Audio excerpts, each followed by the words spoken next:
Good afternoon and welcome to the HL7 Da Vinci Community Roundtable. Today's session is a year of partnerships and progress, our project year-end review and 2025 plans.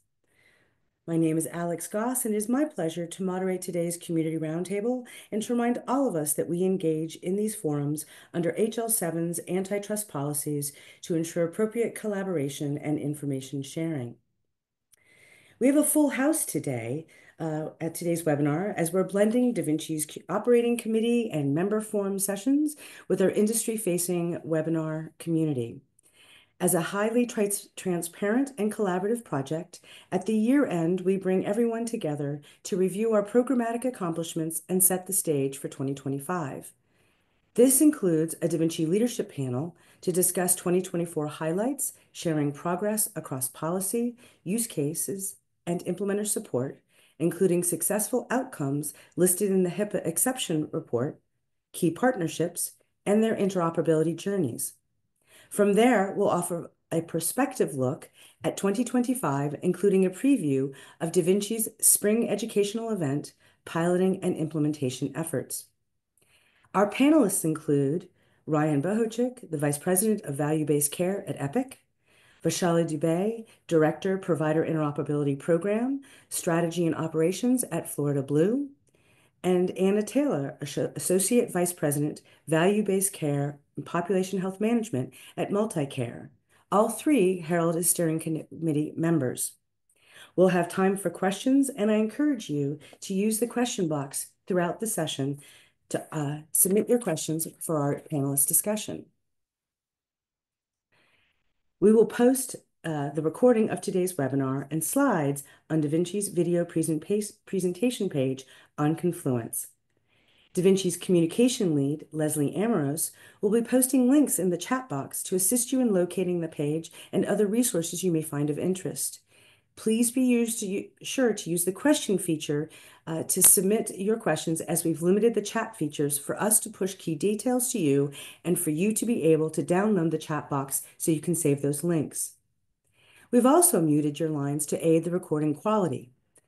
Finally, we sincerely appreciate your survey feedback solicited at the conclusion of the webinar or at the point in which you depart the webinar. From a community roundtable schedule, our next session is January 22nd, 2025. We plan to deliver an overview and a status on all of our Da Vinci implementation guides, and I hope you will join us on our routine fourth Wednesdays at 4 p.m. For upcoming events, I'd like to tout Vive 25, February 16th to the 19th at Nashville, and HIMSS 25, March 3rd to the 6th in Las Vegas. From an HL7 perspective, I hope you consider attending the Fast Security Education Day. It's a virtual-only event on January 13th. The Connectathon at HL7 will be virtual as well in January, held the 14th to the 16th. Early bird is still available, so I encourage you to sign up for that, as well as looking towards the January 2025 working group meeting, which is also virtual and being held the 27th through the 30th.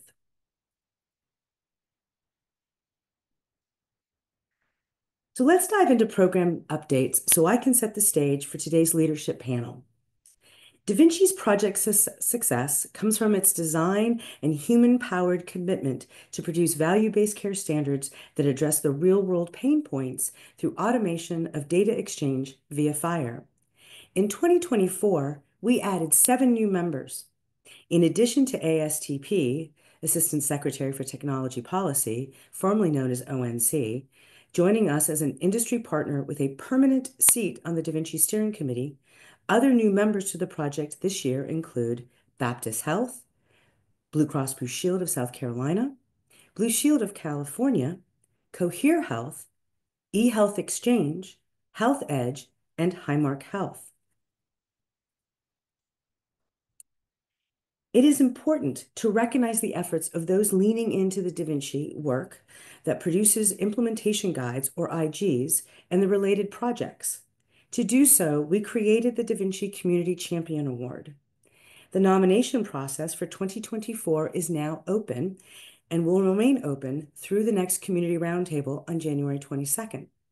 We encourage you to submit candidates that demonstrate industry above self, a passion for making the healthcare system work better, a commitment to growing others, and promoting change. The award program began in 2020 and has had an impressive list of individuals recognized in the past 4 years. We applaud their dedication and going above and beyond to advance Da Vinci implementation guides and are grateful for their organization's sponsorship of Da Vinci's mission. During last week's ASTP meeting, Da Vinci members gathered in our typical fashion for dinner, and we were grateful that Jocelyn Keegan was able to join us. As you may recall, she is Da Vinci's program manager. Jocelyn now works for Aetna, and as a Da Vinci member, we look forward to having her more in the mix in 2025. We surprised Jocelyn with a Timeless Da Vinci Champion Award. We celebrated her impact, dedication, sacrifice, talents, and experience that, in partnership with the steering committee leadership and PMO teammates, set the model for accelerators and created a foundation for our country's value-based care, information exchange, interoperability specifications. She pulled us all forward in Da Vinci's efforts to forge IGs and a community driving change in value-based care. So please be sure to acknowledge her the next time you see Jocelyn. Our 2024 program priorities have been discussed throughout the past year. As a brief refresher, we divided our work between Da Vinci's core functions on the left and building industry policy and policy impact on the right. We started a new use case, postable remittance advice, to design a FHIR-based approach for requesting a duplicate copy of a remittance, whether it be a paper EOB or an electronic remittance in the form of an 835. Across the Da Vinci suite of IGs, we advanced these work products to incorporate feedback to help implementers. We also updated IGs to align with federal regs, including CMS 0057 Interoperability Rule and ASTP ONC's HTI-1 rule. We also assessed and provided a glide path to HTI-2, which, in case you're not aware, was released as a final rule today. We initiated a project on clinical quality language, which we'll dive into more in our leadership panel. Da Vinci leaned into implementer support with taking on Trebuchet to advance our Connectathon testing into pilot or pre-production testing of IGs. Trebuchet's initial focus has been on PDEX, CDEX, and burden reduction IGs in the sense of CRD, DTR, and PAS. In other words, payer data exchange, clinical data exchange, and the methods for coverage requirements discovery, documentation templates and rules, and prior authorization support. We also started recruiting for patient cost transparency pilot efforts to advance our experiences with producing good faith estimates, GFEs, and advanced explanation of benefits, AEOBs, related to the no surprises billing objectives. Our members showcased on very many stages throughout the year their successes and lessons learned from implementing Da Vinci IGs. These included completion of the HIPAA exception for prior authorization. You may have seen that we've recently posted the report submitted to the National Standards Group back in June. We anticipate a Federal Register notice in the coming weeks to promote awareness of the report submission. Da Vinci is committed to collaborating and partnering with industry colleagues to achieve value-based care success because it takes a village. Through routine touchpoints, we foster better lines of communication, use of industry precious resources, and collectively support industry efforts to improve our overall healthcare system. Another representation of that progress and that what we achieved in 2024 is this updated version of our roadmap from 2024, showing check marks for the accomplishments accomplished throughout the year, including all the publication efforts that have resulted in matured implementation guides. But let's pivot to 2025 and our program priorities. Each year, the Da Vinci Project engages our membership through various feedback loops, including a member survey, to inform our planning and budgeting for the coming year. This is a critical activity to inform Da Vinci's evolution. The results are summarized in this very new 2025 program priorities slide. Da Vinci's core functions or focus areas include our use case and IG maturity, implementation progress, and member and community support. In 2025, we are very focused on implementer support and advancing implementation guide updates that address clarity opportunities. Industry needs time to implement the robust suite of Da Vinci implementation guides. We'll be promoting an understanding of the IGs, the value they bring, and how to use the IGs in developing software capabilities to improve data exchange in support of patient care, outcomes, and reduced burden. This includes our deep commitment to piloting efforts and producing collateral to aid implementers, such as the Trebuchet videos and playbook. Another example is our CQL questionnaire support, which will be included in an implementation guide slated for ballot in May. Da Vinci's CQL project results will contribute to the Clinical Quality Framework Common Fire Assets Implementation Guide being released by the Clinical Decision Support, or CDS, workgroup. Coordination with industry and federal partners is key, as we know there will be parallel tracks occurring, meaning to create real-world readiness and use of the IGs while also looking to the next phase of policy and industry impact to continue to improve the healthcare efficiency. For instance, HIPAA modernization efforts and networked exchange of fire-based payloads. The work reflected on the left side feeds the right side priorities, in that we see a need to advance our storytelling of adoption progress and success metrics for early adopters, support questions and requests for interpretations from implementers, ensure we effectively work with thought leaders across the industry to ensure their experiences and needs are met by the implementation guides, and foster implementation success.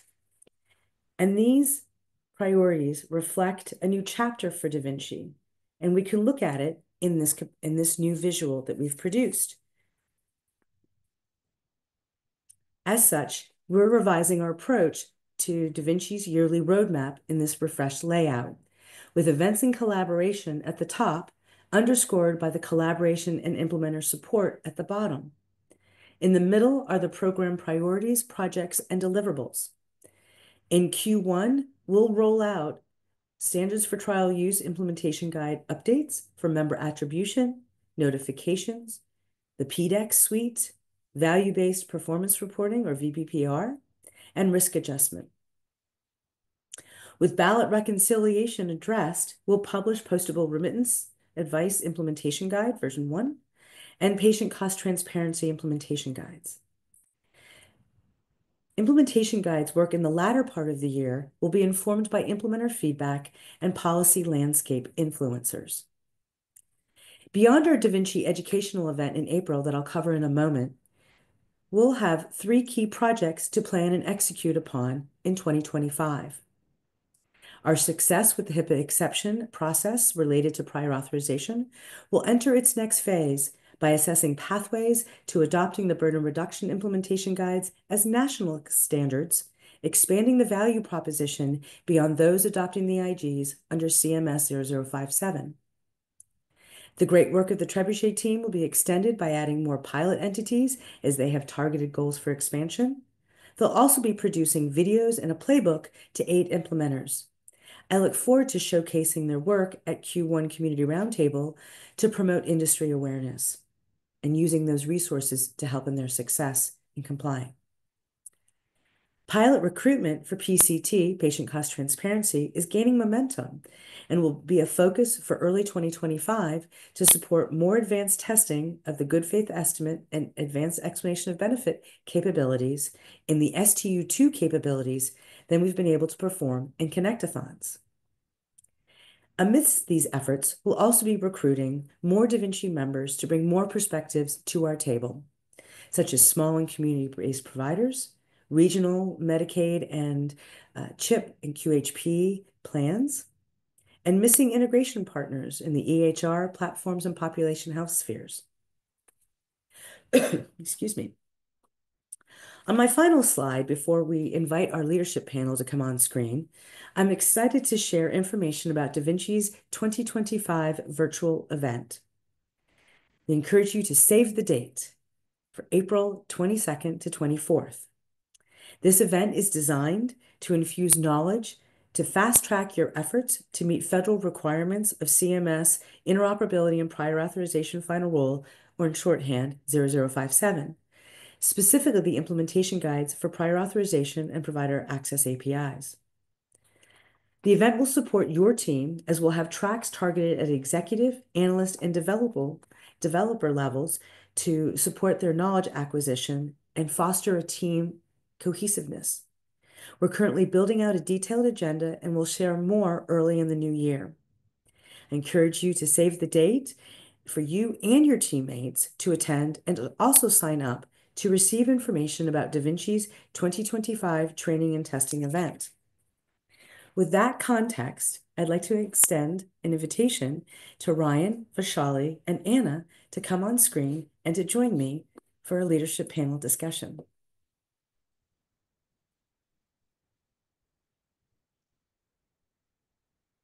Okay, there you go. Great to see you all.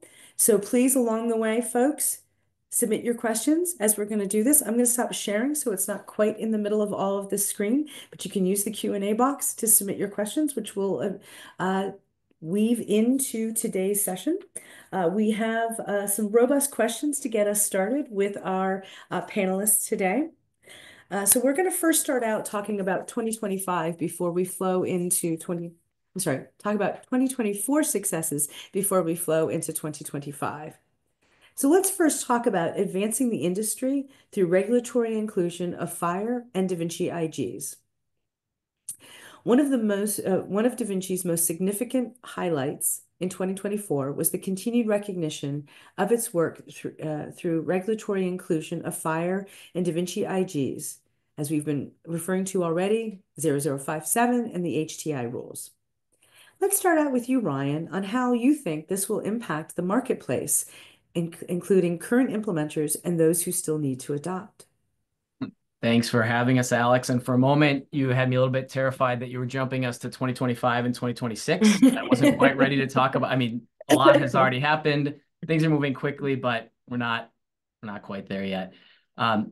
So I think the first thing to acknowledge is for all of us and many of you who have joined, not that this is the most important thing in the world, but the fact that the work being done by Da Vinci was named in these regulations, maybe this is the first time in my career where I've said, man, these regulations feel good. But I think like a bit of external validation is a nice thing to say that the work that the Da Vinci community has done in not only creating implementation guides, but as Anna will talk about in a little while, the work that her organization has done with early adoption and showing the success and outcomes related to using those implementation guides, like I think feels good and something that we can take a moment to recognize amongst ourselves. So that part of it, just to acknowledge, was nice. I think in my experience, in my role here as a provider of technology at Epic and working with health systems and health plans, generally when we talk about evolving interoperability opportunities, organizations tend to fall in one of three camps. There's like the trailblazers, the groups like Anna out there who say, this is something that we feel like, not to put words in your mouth, Anna, but broadly speaking, can change the way that we do things. And we're really excited about it and we want to see what's possible. And then you have the opposite end of the spectrum where groups might not say these words directly, but may have more the mentality that we'll do this when we're told we have to do it, right? Like the investment and the effort, which is very real, is something that we are going to wait until it's required because we have so much we have to focus on, whether it's providing patient care day to day or being a good steward of insurance requirements. And really, I think now what we see is the groups that fall somewhere in the middle where we might not want to blaze a trail, but we are interested in this and we don't necessarily want to be the last train out of the station, but we can follow the tracks that were put down by others. what I've been hearing in kind of day-to-day conversations now is the fact that we've seen successful test cases, and now the fact that there is a looming deadline. The groups that tend to be more in the middle are much more apt to want to start to put things into place, and whether that's just make plans to take advantage of work that Da Vinci's done and adopt these implementation guides, or if it's maybe doing things in smaller test cases. It does feel like we've now moved into that space, which I think is really exciting for all of us, because it's kind of this momentous time where we're going from early adopter one or two groups in kind of a pilot phase into what will this look like at scale, with that eye on certainly 2027. So personally, I'm excited, and I know as I talk to more groups, it's starting to feel more real, which is I think a good turning point for us. So I would invite Anna and Vaishali to chime in. If you want to go first, do you want to add anything to Ryan's remarks? I think you took the words right out of my mouth. Thank Oh, you, sorry. Brian. We No, spend a lot of time together now. we do. And that's the goal, is to get others to say, I'm here to cheer everyone else on in the industry and bring you and rise you higher than we are. I need we need to be, a standard isn't a standard without a collective and everybody doing those things. So as far as our experience in all of this, I agree. I get excited about these regulations because they're moving us forward in our maturity to be able to have healthcare mature and get better. And it's opening up our capabilities to do that and really enabling us to use modern technology to be able to push healthcare forward. So it's very exciting and futuristic to think that.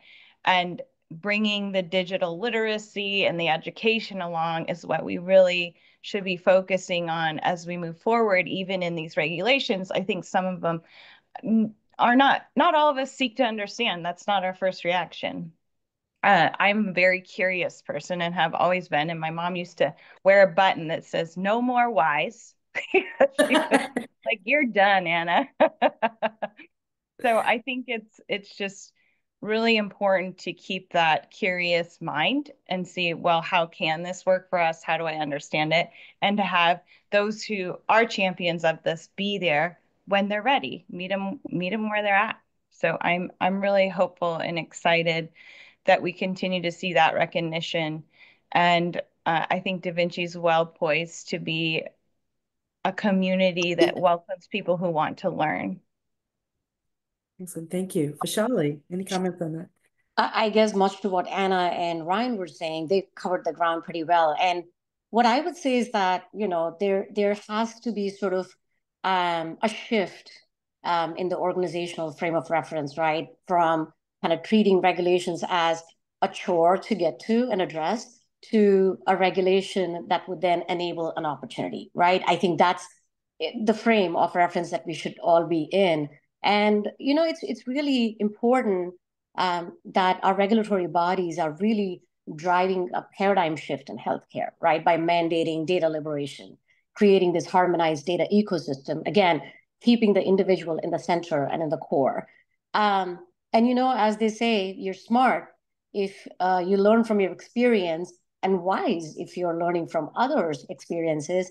I think from a Da Vinci platform perspective, as we have all decided to embark on this journey, that this platform and the program really has propagated that collaboration, that understanding and learning from each other. And while we're collaborating with each of the industry constituents, stakeholders, it really is, it's been very gratifying to say, as constituents and stakeholders, you're working together to develop the standards-based solutions and facilitating the seamless data exchange. And at the end of the day, again, getting to the patient-centric care and the value-based healthcare ecosystem, and again, keeping the individual in the core and center. So yeah, absolutely so. I love the commentary around the strategic value proposition and benefit to the various business models in healthcare to unlocking the data and sharing the data and doing that by choice because it makes good sense, not because it's a federal mandate. So that's my personal opinion there. So let's move on to our next round of questions. Presenting proof points and adoption progress. Da Vinci requested and received approval in 2021 for an exception to HIPAA standards, allowing members to test and prove out the ability of HL7 FIRE, standard for prior authorization, to improve efficiency and further achieve administrative simplification as envisioned by the HIPAA regulations. Through the exception testing, Da Vinci was able to demonstrate that the HL7 FIRE-based implementation guides for PA prior authorization significantly improved prior authorization processes in comparison to the existing mandated standard. Anna, let's start with you as a participant in that pilot. Can you tell us about your experience in participating in it?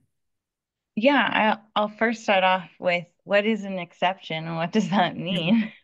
I didn't know what it meant until we started participating.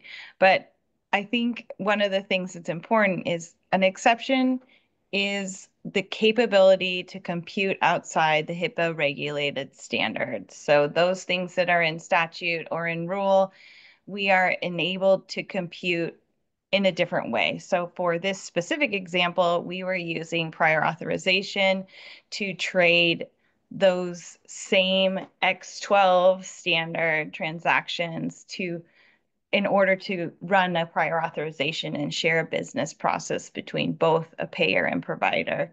So this exception has enabled us to be able to prove, or not just prove, but research if this is a better standard or not, or if this is gonna make it better or not. All of us didn't know. Maybe it's gonna be worse. Maybe it's gonna be better. The results in the end were that it is better. And what I really enjoyed about this process is being a white person, and what MultiCare has enjoyed about this process is the discovery of all of our opportunities to improve and how to use technology and automation to enable those things, because I think we're often shy of change and new tools. Uh, not everybody wants the first iWatch or iPhone, and this exception process has really changed our culture in a sense of, hey, let's try new things. Let's just fail fast and see if it works. And if it doesn't work, then we'll take it out. And in this exception process, we clearly saw that when you compute with APIs, it's easier to try things and to experiment with things. So I think not only did we see very productive results in utilizing the standard to trade data for prior authorization, it is improving upon that shared business process.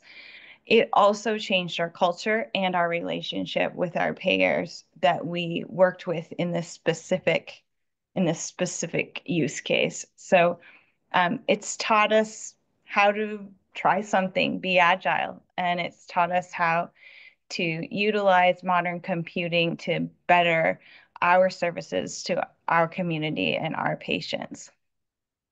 Thank you. Ryan and Vaishali, what are the implications of this success from an EHR and a payer system perspective related to this exception? Yeah, I'll take a first crack at it and say I'm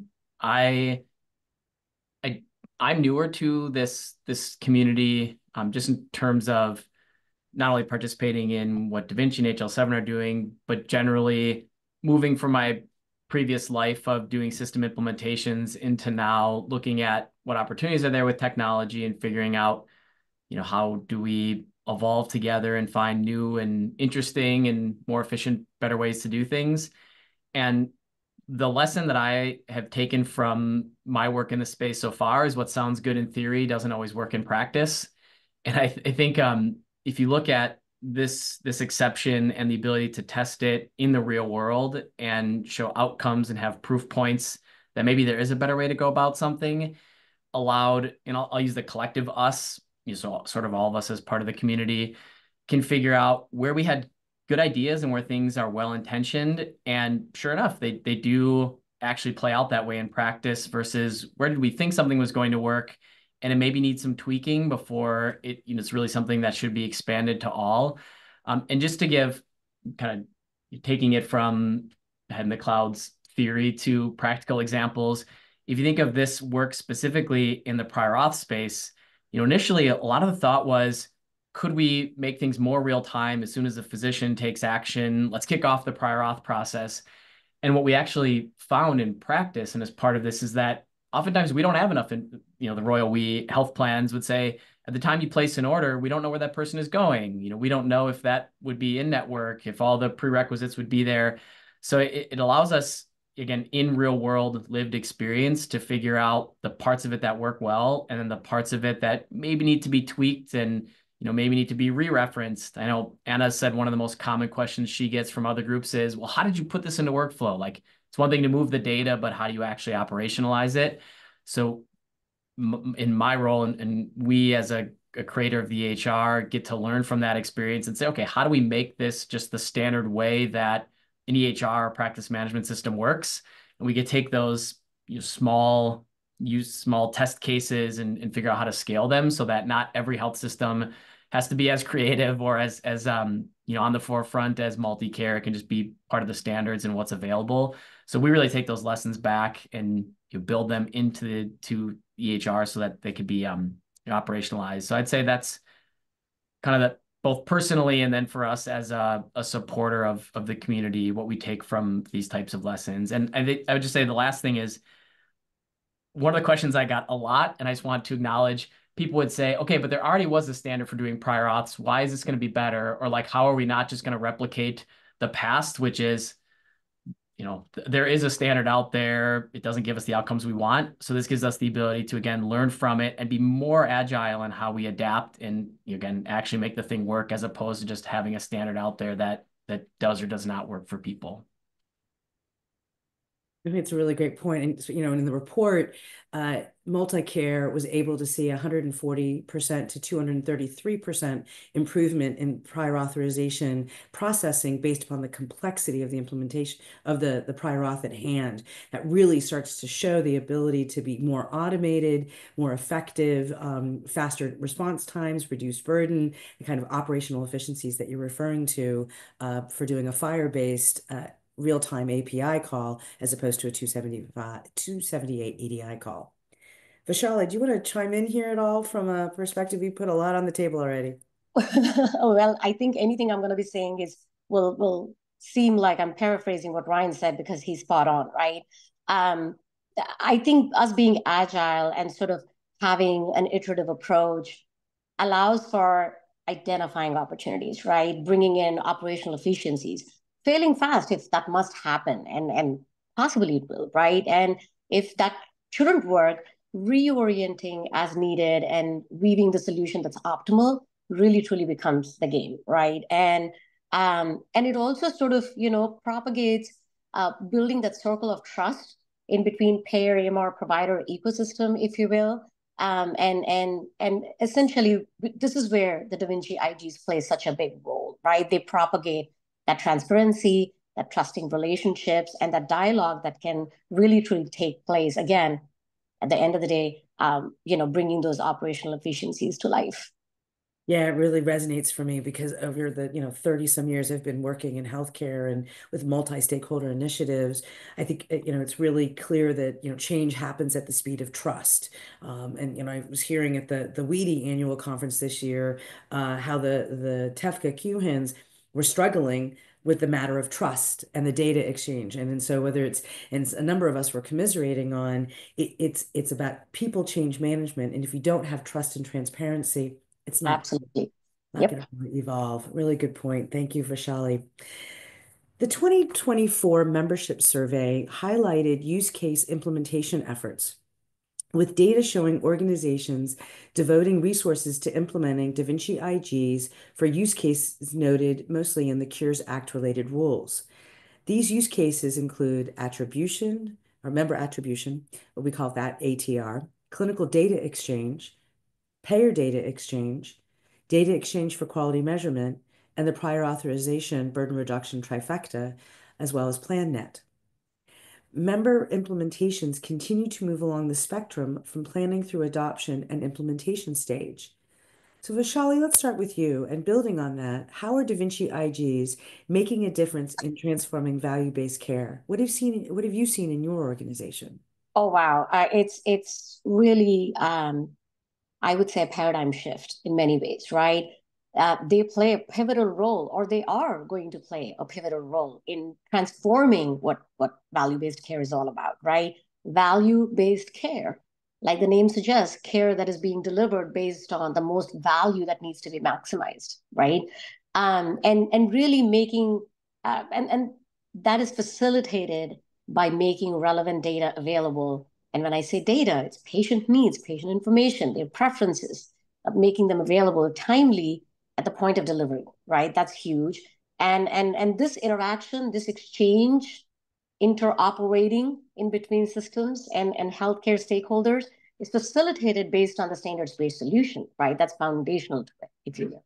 That is, again, propagating patient centricity, quality, outcomes, et cetera. So I want to give an example, a couple of examples, actually. PDEX, right, which is your payer data exchange.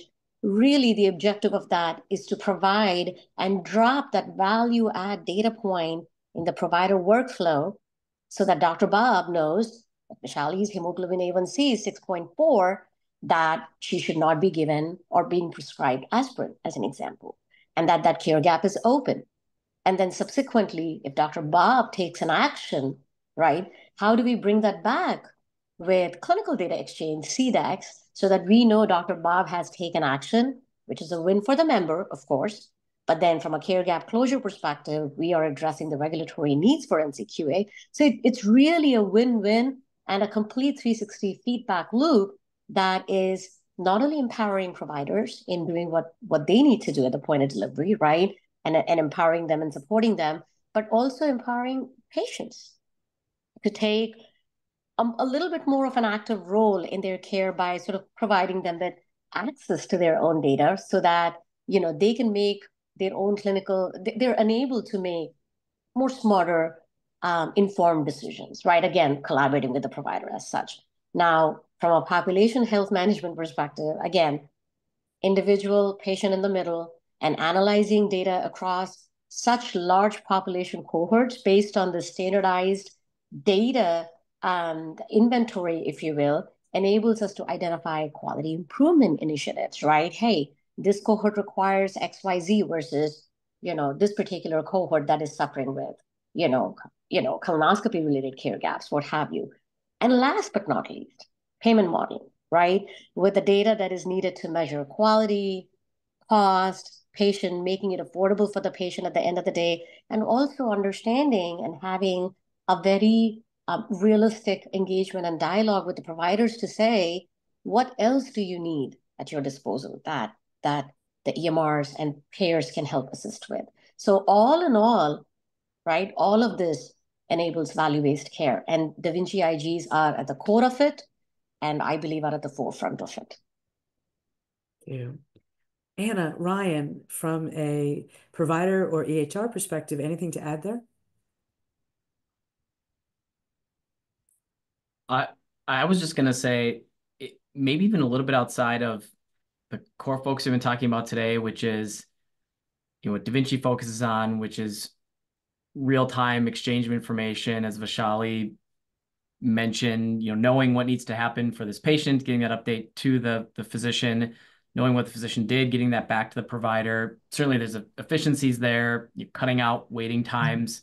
Everybody benefits, better patient outcomes, really moving to where we all want to get to, which is truly being able to enable value-based care.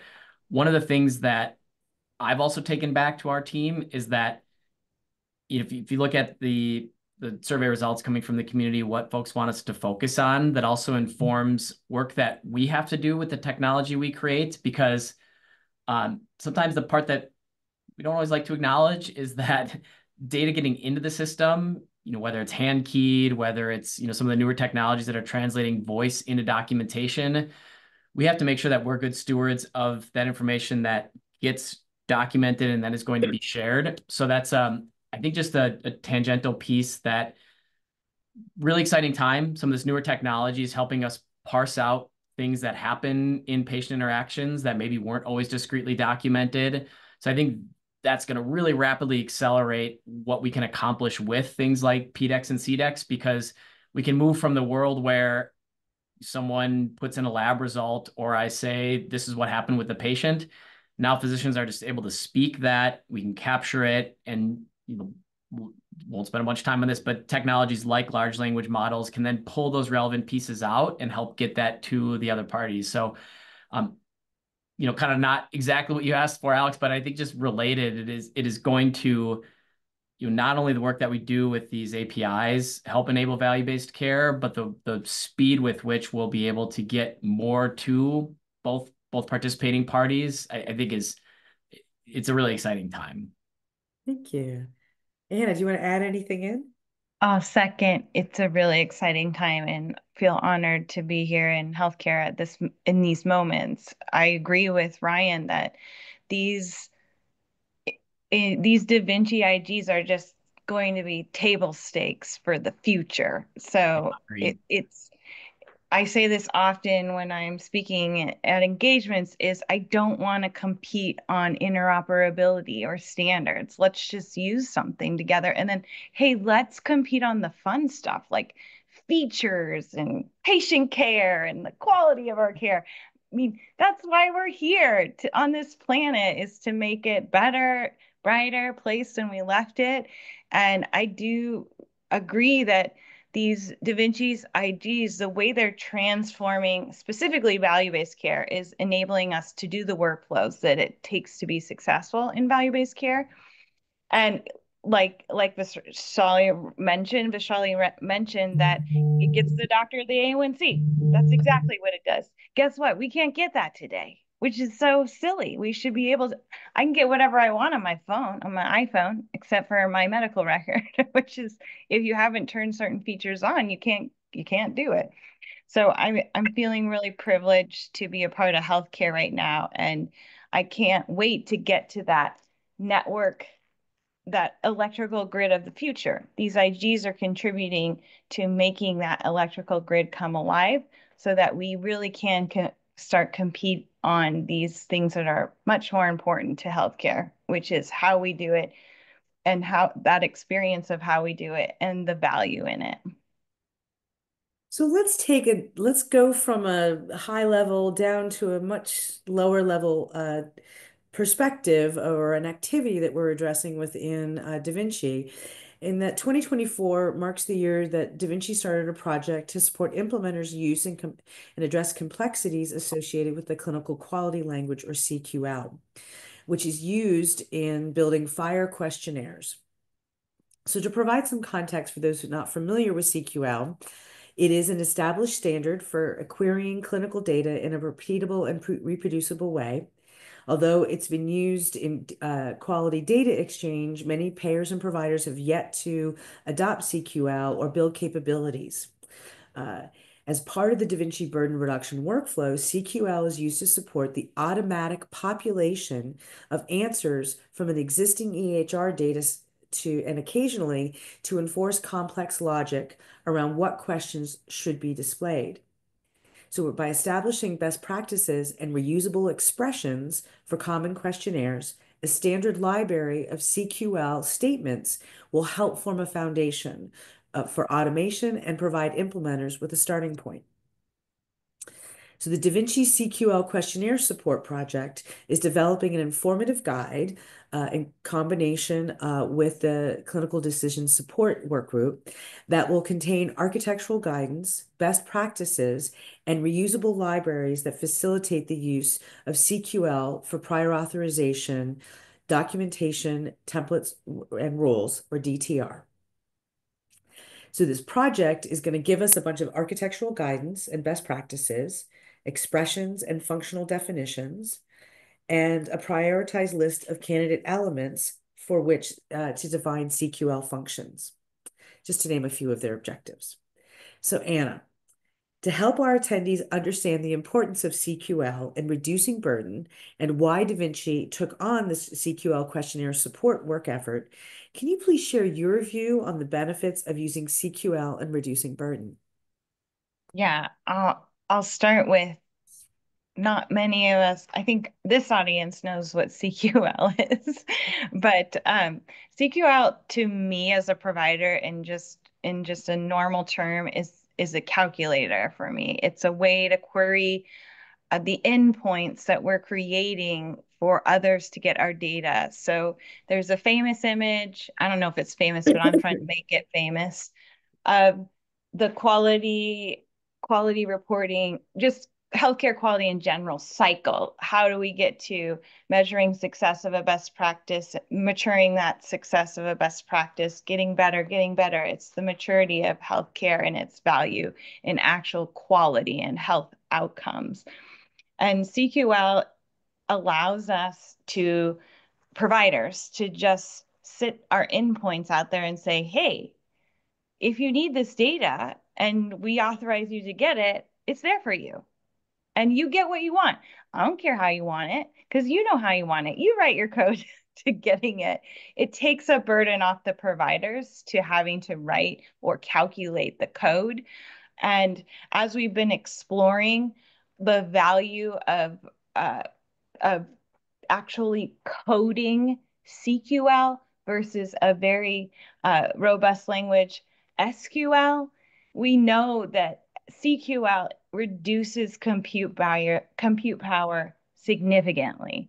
So I'm talking about taking 3,000 lines of SQL and condensing them down to 100 to 300 lines of SQL, which is very powerful for the consumption of electricity, resources, etc. That just means those pennies, which count, all goes back into patient care and not having that overburden, that administrative burden on the compute power. So CQL is going to be very powerful for us in the future.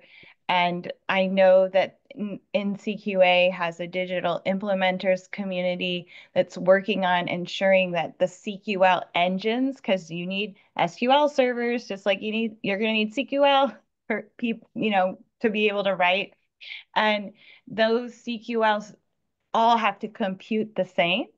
And the NCQA has a community ensuring that's going to take place and happen. So I do think that CQL and building the questionnaires, the FIRE questionnaires, is very important for the future. And it's really the maturity level. So got the APIs, now we're going to really use them. And that's the part that I get really jazzed about, because that's where the rubber meets the road.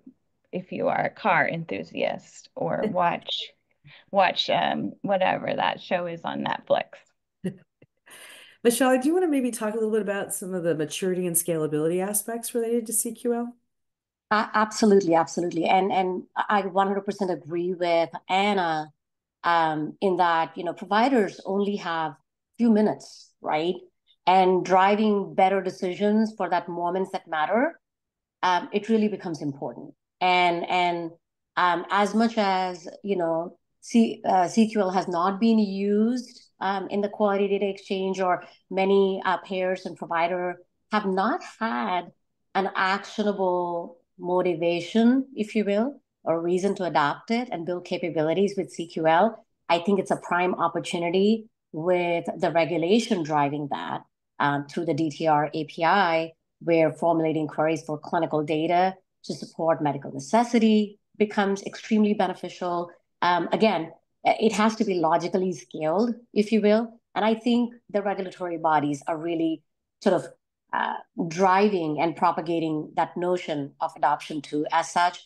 And again, sharing of clinical data or clinical decision support rules and data analytics across different healthcare systems and organizations, improving interop as a whole, and facilitating the exchange of information really, truly, I think enables the creation of rules and analytics. It's sort of, propagating in itself, I feel.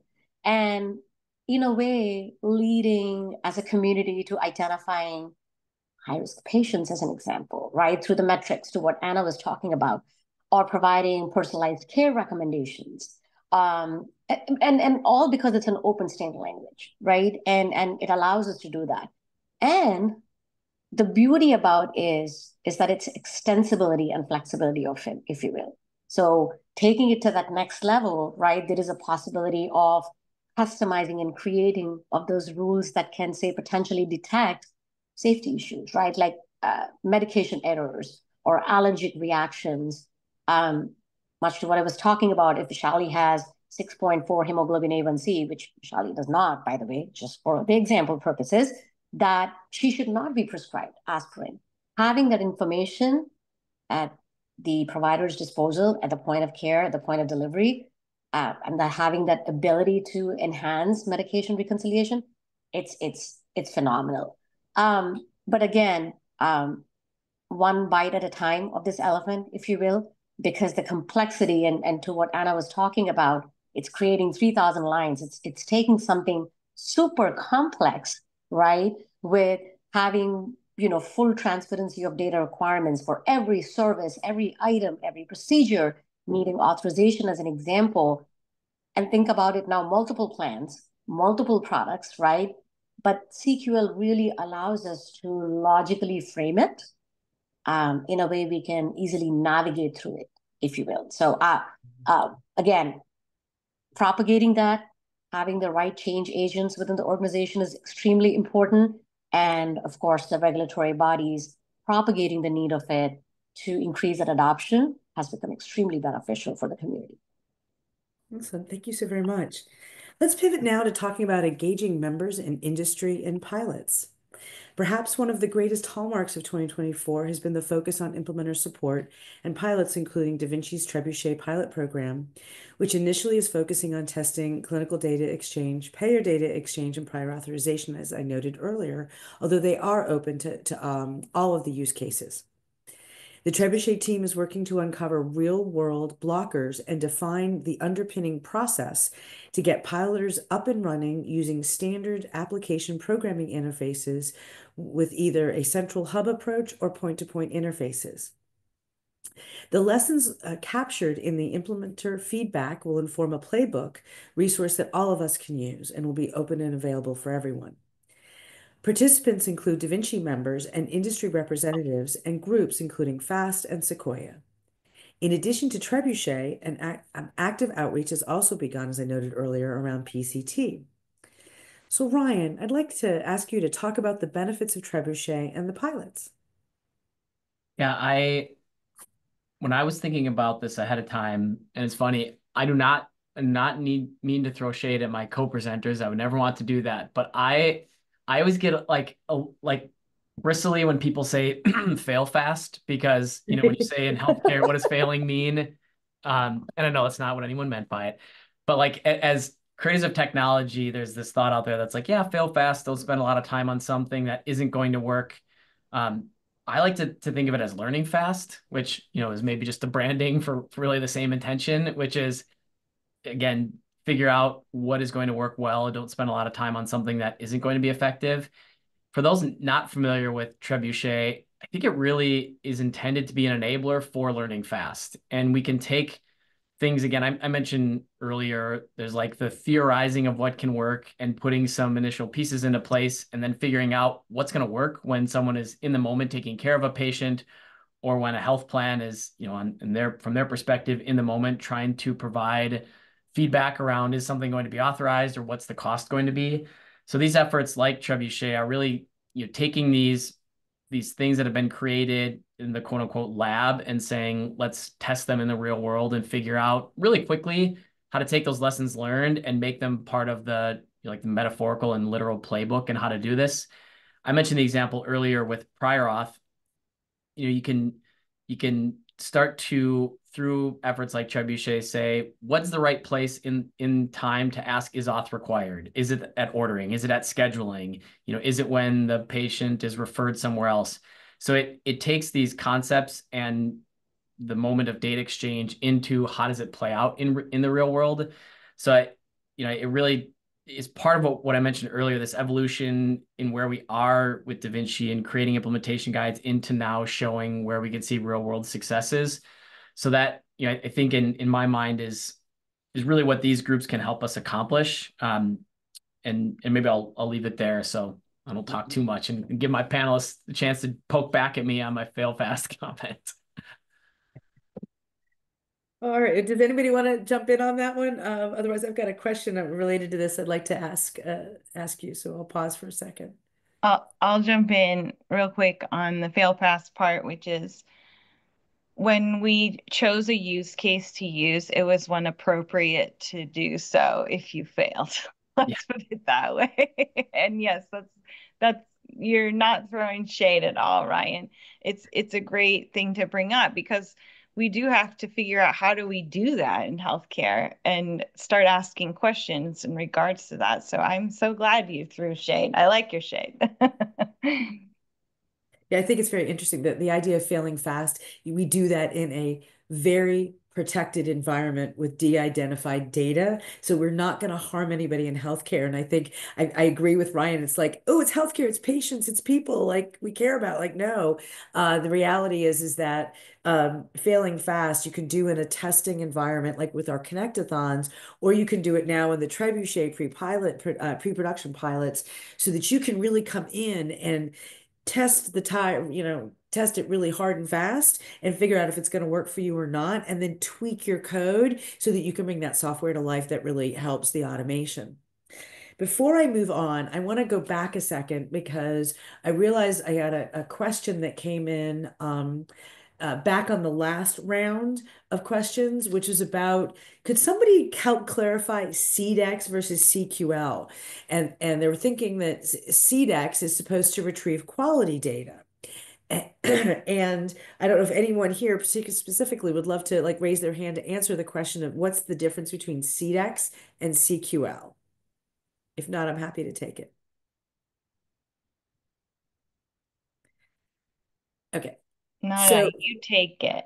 All right. So from a clinical data exchange perspective, it's the Swiss Army knife of implementation guides that gives you the capacity to request payloads of clinical data for a variety of purposes, like supplementing claims, supplementing appeals, supporting your proof of data delivery, that kind of care delivery.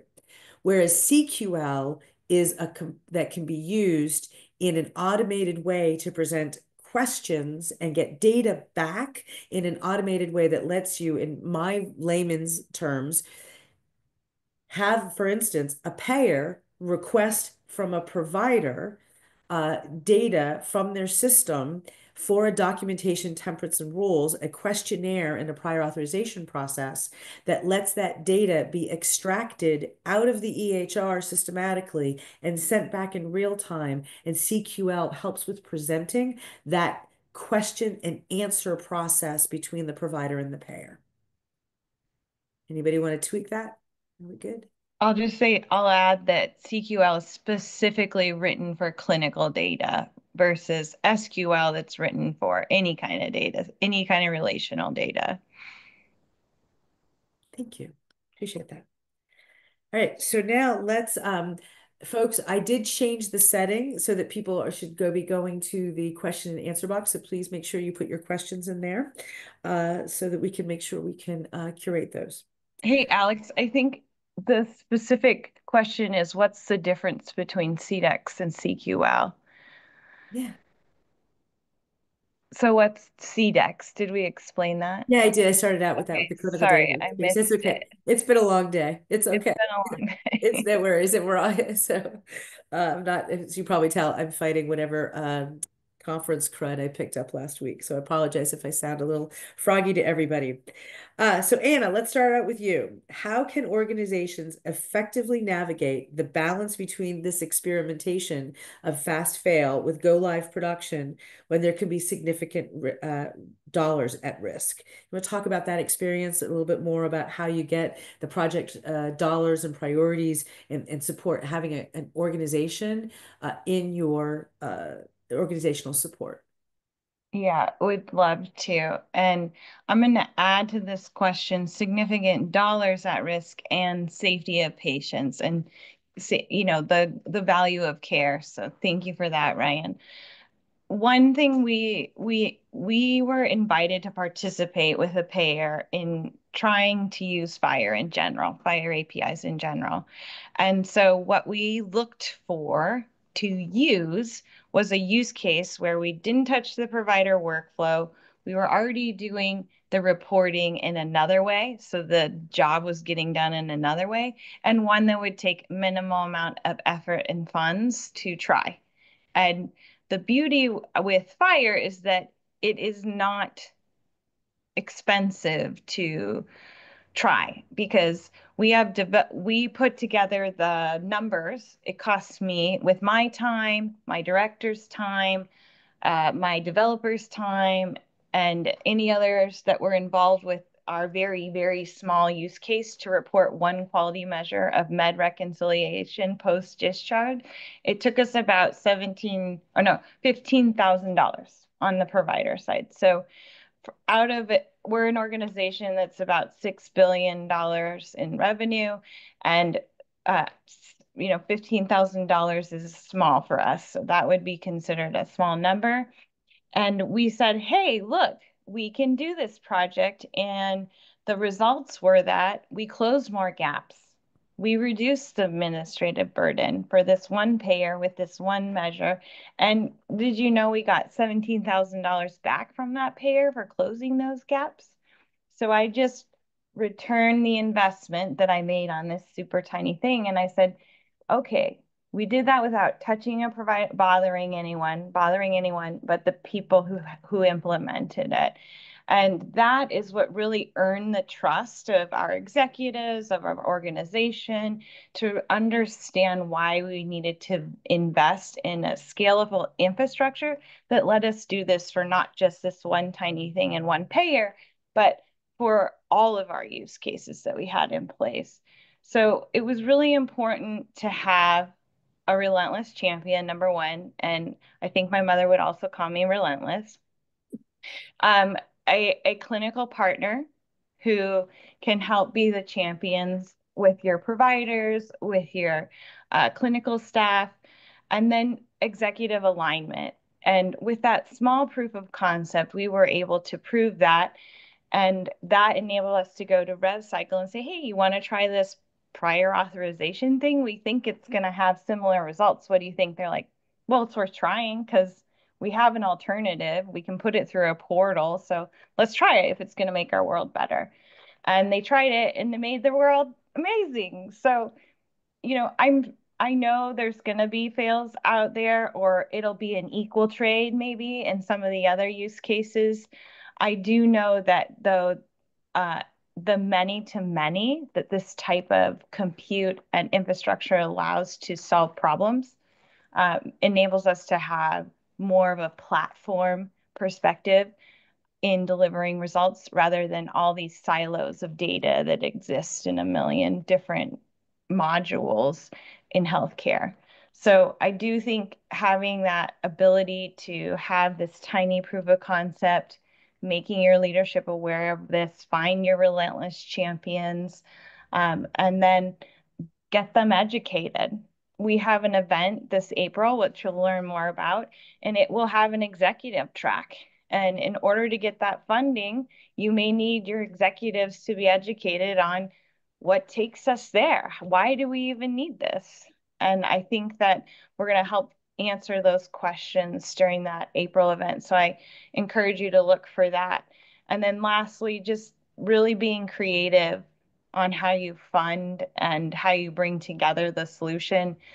I asked people off the side of their desk to say, hey, you want to try this? Or like, yeah, it's only going to take me a couple hours or whatever. So yeah, this is my 20% of joy, 80% of work, 20% of joy in your job or the thing you're like learning about.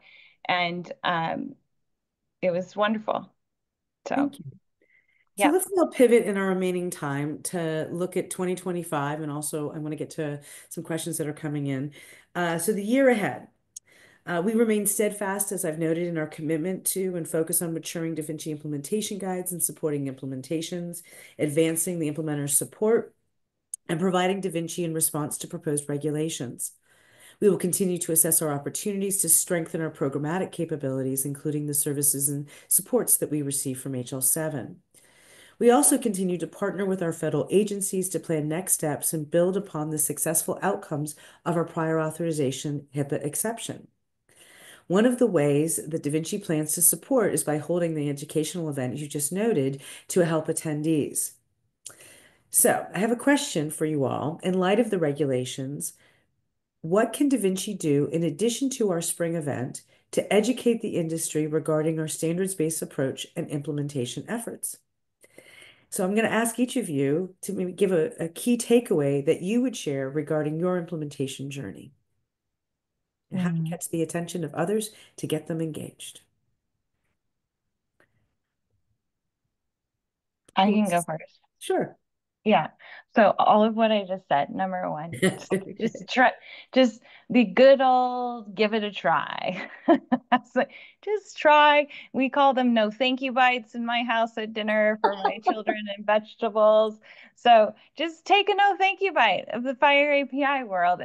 It's certainly worth a try. And if you don't like it, then okay, we'll talk about some Parmesan cheese on your broccoli. But it's certainly worth being curious about. And I want to say that Anna, I'm speaking in the third person, which is silly, but I'm going to do it. I'm not the one who does this. It's a team. I'm just the champion behind them, cheering them on.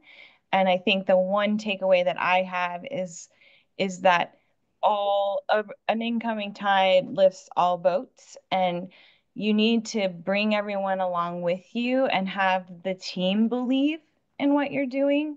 And that's been really important in making our work a priority despite all the years of financial recovery, the pandemic. We were able to achieve this despite all those challenges.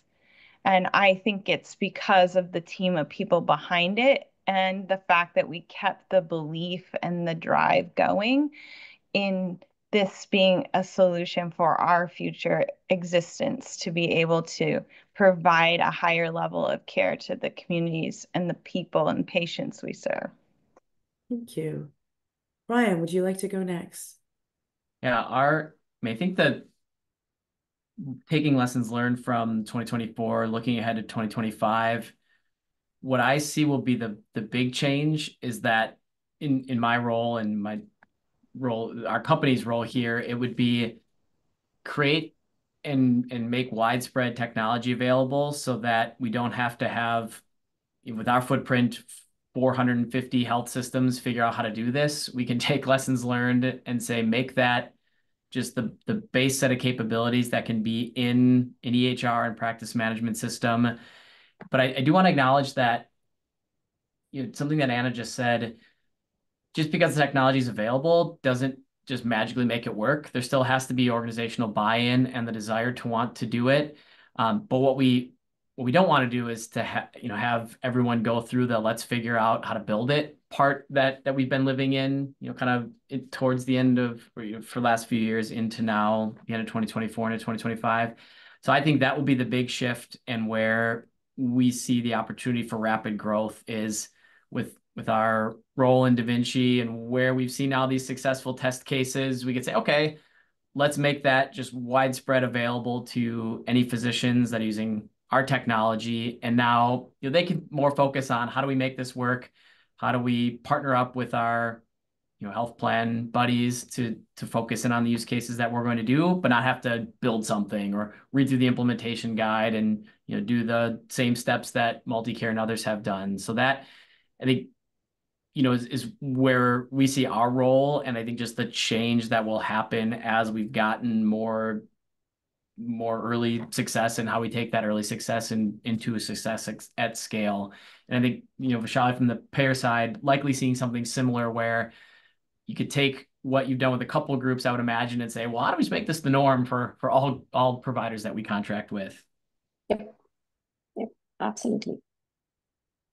So Vaishali, anything to add as far as key takeaways on your implementation journey? Oh, absolutely. And I'll say this, that especially for us, for me as a champion, and having a team, a group of people work, what became extremely imperative is that it's extremely important to have a clear use case definition going into it, right? Of what is that you want to tackle first, so that we are not over engineering the what and the why, if you will. Having sort of a very methodically thought through, logical, phased implementation roadmap, I believe, so that, again, it's not overwhelming for everyone. Because, while we do have these IGs, there are unknowns. These are uncharted waters, right? So taking small chunks at a time will allow us to fail fast slash learn fast. I like that, Ryan. Where you can kind of take and reorient if something shouldn't be working, right? Because while it's extremely important to understand what works, knowing what doesn't work will greatly propagate that success and put pace behind. And I would say, last but not least, when we talk about buy-in, having adequate data governance, in form of having sort of a council framework is extremely beneficial, because now it's not on one person's shoulders, but you actually have a community that's driving the much needed need forward, if you will, for the organization.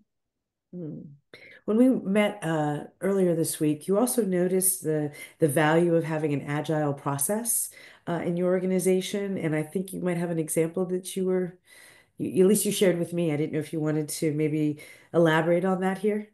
Oh, absolutely.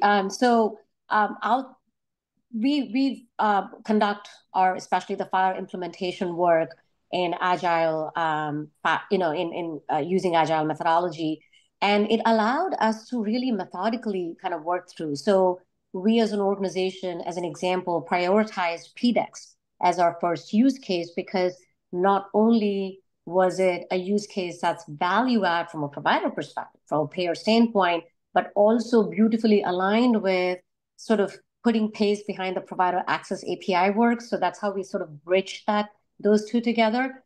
And we prioritized 10 resources that make up what we called a minimum viable PDEX, meaning a view of a care gap that is absolutely must have and necessary for a provider to take action on that care gap, right? And then we prioritize those 10.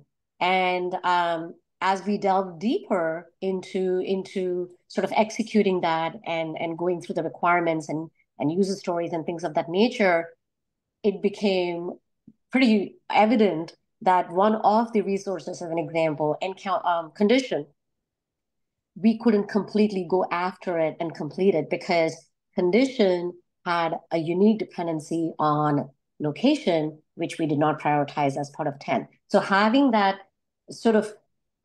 agile methodology really truly helps, because we could quickly reorient and bring location in and work through that and complete that particular resource, if you will. But again, I would strongly recommend, and I'm a huge proponent of agile methodology, especially in the space where there are unknowns and you're sort of uncovering as you're going, that it helped us greatly.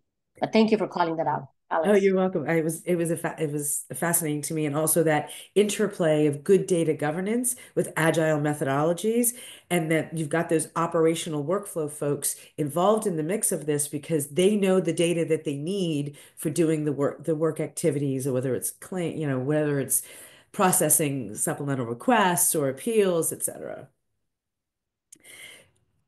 So we have a question directed at you, Anna. I would like to ask you that they're acknowledging, thank you for speaking to the cost of implementing FHIR for an example quality measure, medication adherence. Could you compare or offer any remarks to the cost of implementing a non-FHIR QDM measure? I'm assuming QDM means quality data measure or quality digital measure. I don't know if the D is digital or data. So I'm gonna go this way with this is okay. So I have an amazing leader on our team. She's our director of operations under our clinical value work. Her name is Tricia Johnson, and she has uh, estimated how much labor time and dollars it takes to submit quality measures our um, for our for two types of our contracts, which is gives us a little variety here. And this is to compute that, to do the supplemental reporting on the annual basis. So if you were reporting for Medicare Shared Savings Program, it would be the one time a year you do it in first quarter. So here's the difference between MedRec post-discharge 30-day one measure is that $15,000 is computing it constantly every month. It does it every night, in fact. And I can reuse that with any payer. So the code is good for any payer. About 90% of the code is good for every payer. That 10% is the difference in the passwords and the access that we're never going to get around that. But 90% of the code is recyclable. If Teresia's team was going to report this on a monthly basis or a nightly basis to compute that for Medicare Shared Savings, it's about $45,000 in labor. That's none of the tools we use, just labor time that we use. For another contract we have, which has a larger patient pool, about 27,000 patients, it's about $56,000 to do it for the 1 month. So if you multiply the 1 month by 12, you're getting, somewhere close to 670,000, I think. And then you divide that by 12 and by the 9 measures that we submit, and you're looking at about $74,000 a measure. So I'm doing street math here, but I'd rather pay the $15,000 once and recycle 10% of that code than have to keep calculating every month with the labor and time that it takes, because that's how most organizations do it now, to do that. So it's really automating that, gluing of spreadsheets, because most of our quality team is gluing spreadsheets or pulling them down off to STP sites, not analyzing what's in it and saying, hey, here are opportunities, we should do this. They don't get enough time in that space. And we're trying to reduce that file sharing all the time, calculating. We want them to get to what we've hired them for, which is actually telling us how to make care better. So that's the difference that I've seen in sharing digital measures as compared to the sharing of ECQMs, which are really, what are those called? QRDA files. So they're calculated measures. Those are going to be similar to the same prices, but less, because it's slightly automated. It's an initial investment, but I haven't calculated the numbers for that as of yet. Okay. Well, thank you on that, for letting me ask you that question on the fly. I realized I didn't give Ryan a chance to talk about any of lessons learned or comments about garnering executive buy-in and your implementation journeys and how it's been in your own organization. For me here, I've been fortunate enough now where I'm able to say this is something we need to invest in, and we do it. I mean, I think it's and part of that again is just a testament to momentum behind Da Vinci, and it is no longer, again, for those of you who do the day-to-day, big credit there, because it's no longer seen as an experimental thing. It's like, this is the way that key players in the industry are going to enable data exchange that has to happen for value-based care. And even now, some things that are on the periphery of value-based care, just like the prior auth work, which touches, all lines of business. So I don't have to fight that battle. Fortunately, we are full steam ahead from our standpoint in doing this work. Yeah, I think that's a really good point that you call out. And one of the reasons why I was so interested to join the Da Vinci Project in supporting it as a consultant in 2018, having done a lot of work in the industry from the early HIPAA days when, I was in X12 and eventually then was sitting on NCVHS. I saw that industry would only move forward when the federal regulatory hammer came down. The decree was put out there for everyone to move. And Da Vinci had a different culture. They saw what we had experienced as a nation under HIPAA, then under the American Recovery and Reinvestment Act, high-tech era of meaningful use. And the founding fathers and mothers of the Da Vinci Project recognized that there was an opportunity to take this on differently, to create the predictability, the foundational standards that on which we would then compete in different ways, like Anna was noting earlier, so that we can actually, as a community, bring our lessons, our pain points, recognizing where we see the opportunities for automation and leveraging modern technologies to really forge that capacity of brokering consensus early and often in the standards development that then became the standards that others saw the value in, and like the regulators, recognizing that we've got the need to free the data, engage the patients and their care teams, and thus Da Vinci has really had to prove itself since it became a formal project in 2018. So I'm really glad you brought up that point. In our final moments, I would like to ask all of you to share your thoughts on what you think will be the next transformative Da Vinci phase. Why don't we start with Vaishali, and then we'll go to Ryan and finish up with Anna. Oh, so I don't know how many of you know this, but come 2026, NCQA is making some regulatory edits and changes whereby the quality care gap closures today that are primarily closed based off of the claim source will exclusively be needed to be closed using what they call ECDS, Electronic Clinical Data Systems, and which essentially is electronic clinical data, either coming in form of medical records, in form of FHIR bundles, FHIR APIs that would come in and close. And that really should speak to the magnitude and the importance of where Da Vinci is going to take us in years to come, right? With the help of the information and the data exchange that we're going to be doing, that we are not only going to sort of help propagate and build and scale on our value-based methodologies, but also from a patient engagement perspective, we are going to be so much more richer, having so much more of a richer engagement with them. I do see the IGs taking us all the way through the roof, taking us to that next level, and really giving us the ability to have a very harmonized engagement within the ecosystem amongst all constituents as such. And I would say that knowing this, understanding this, having an internal champion who can advocate this message and who can help drive the change management within the organization is going to be extremely crucial as such. And I think that one has to really devise a plan in a way that we could stay abreast with the innovation. And to what Ryan was talking about, Anna was talking about earlier, get on with it, give it a try, right? And really expand and scale becomes extremely important. And one thing that I do want to implore is that it's not just about being first to the market, right?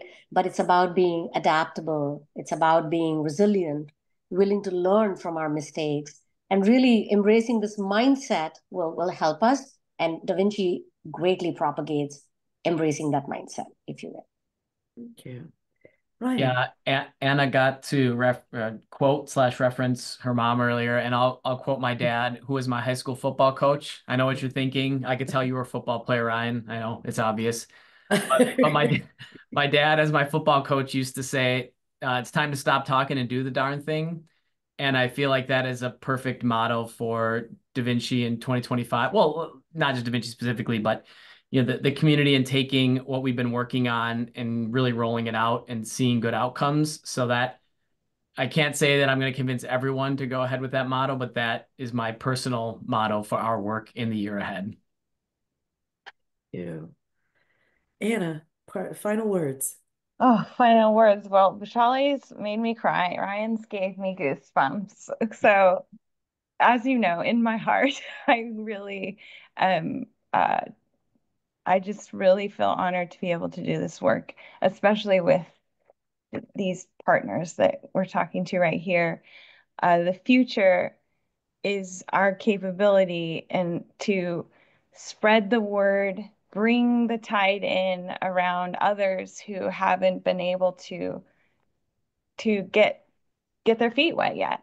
I was a swim instructor for many, many, many, many years. That's how I put myself through college. And it is amazing once you can bring someone over that fear and give them the gift of this new experience, this new world. And I think Da Vinci is going to deliver on bringing that community and that collective together. I think you're going to see more education opportunities, and you're going to see more investment in ensuring that the IGs that we put out there are making their way into statute, into the regulatory pieces that we need to accomplish, and also bringing us forward in healthcare and the maturity of healthcare for our societies in general.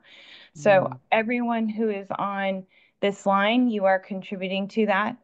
You are absolutely contributing to that. Every minute, second, microsecond you give us makes this planet a little bit better than you found it. So thank you to everyone for being on this journey and for being willing to get your feet wet.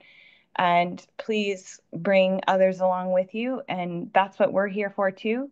Let us know if people want to come along. We're here to cheer them on and help them enter the water so that we can bring us all up. Yeah. Great remarks. I look forward to a future where provider interactions with patients produce the data capture that enables high fidelity data exchange that gives us all better outcomes for the ones we love and the ones we care for. So with that, I wish you all happy holidays. We look forward to seeing you back January 22nd at our next community roundtable, where we will do an overview of all of our implementation guides, its current status, and it'll be a great level setting, especially if you have teammates who have not received that overview yet. We also encourage you to look at the April 2025 educational event and participate there. And be safe. Take care. Have a great new year. See you soon. Happy holidays.